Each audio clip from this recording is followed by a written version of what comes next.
Welcome to the New York Outlook for Wednesday, the 31st of January 2024.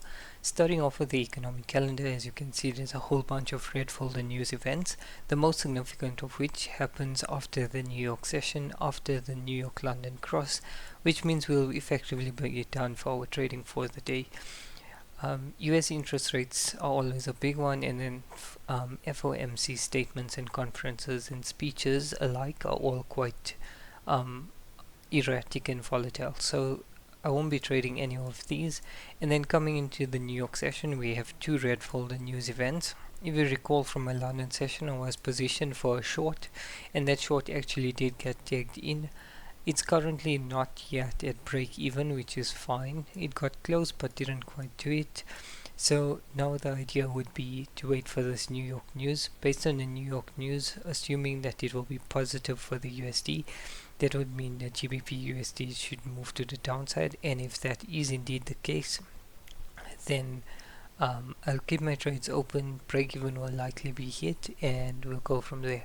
However, if this US news is negative for the USD, then it's likely that that price will actually go against my trade idea, in which case I'll try my best to get out break even or for a minimal loss, but ideally break even.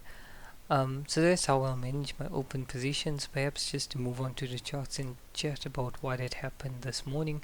So essentially, yesterday we had wicked this 4H chalk level, and we wicked the structure. However, at the time of doing my London outlook, I didn't quite take into account the fact that because we're reacting to a pro-trend associated OB, this wick right here validates the 4H primary leg. And it's only because we are reacting from a pro-trend OB. Because of that, a wick of a chalk level validates a leg. If we were not reacting to a pro-trend unconfirmed level, such that there was no OBs here, or everything to the left was mitigated, then we'd require a body break in order to validate this particular OB right here. However, given that we are reacting to a pro-trend unconfirmed OB, we have wicked it. I did then validate this OB, and then we can see we're reacting to this window of imbalance from around Asia time. So having said all of that, we still have reasons to trade both directions. Obviously, we're in an uncertain scenario, and any 4H OB will pose a barrier which we cannot trade against until a triangle is developed. However, it's important that we understand the types of 4H OBs we're reacting to. Remember that a pro-trend primary leg, such as these, will develop secondary legs on the lower time frames. However, in the case of a pro-trend unconfirmed OB, where we are yet to develop a 4H primary leg, then any leg that develops from here on the lower time frames will develop a primary leg. And so long as this primary leg remains valid, we can look to see if triangles are built within this, validating IRL, even if we are reacting to a 4H OB, validating that secondary leg, and then trading within this triangle, trying to target the low, so that price can come deeper into this 4H OB, and then again we'll have a barrier and we repeat that process. But perhaps do not get too bogged down in the detail. Let's focus on what has happened today or recently. So we wicked the 4H primary pro-trend previously confirmed. That created the secondary leg that you're seeing right here. However, like I said, at the same time we validated these primary we validated this large primary 4H leg, which created this primary pro-trend unconfirmed OB, as well as this worm level window of imbalance. So once the window of imbalance is validated, then obviously any reactions from there will generate a secondary leg, because these 4H OBs are considered primary. Because this is a secondary, it invalidates the previous secondary leg, and thus the entire analysis is only to short and until there is more significant reason to long again.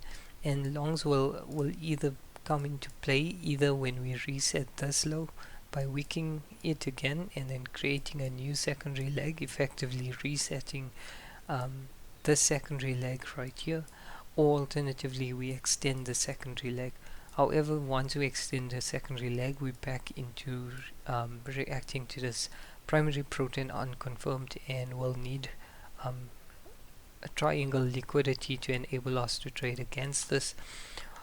The other option is that we actually body break this protein unconfirmed primary leg, and then once we do that, then since everything is already mitigated to the left, there'll be no 4H barriers to stop us from longing until we actually get to the substructure high, which would be the ultimate target for longs.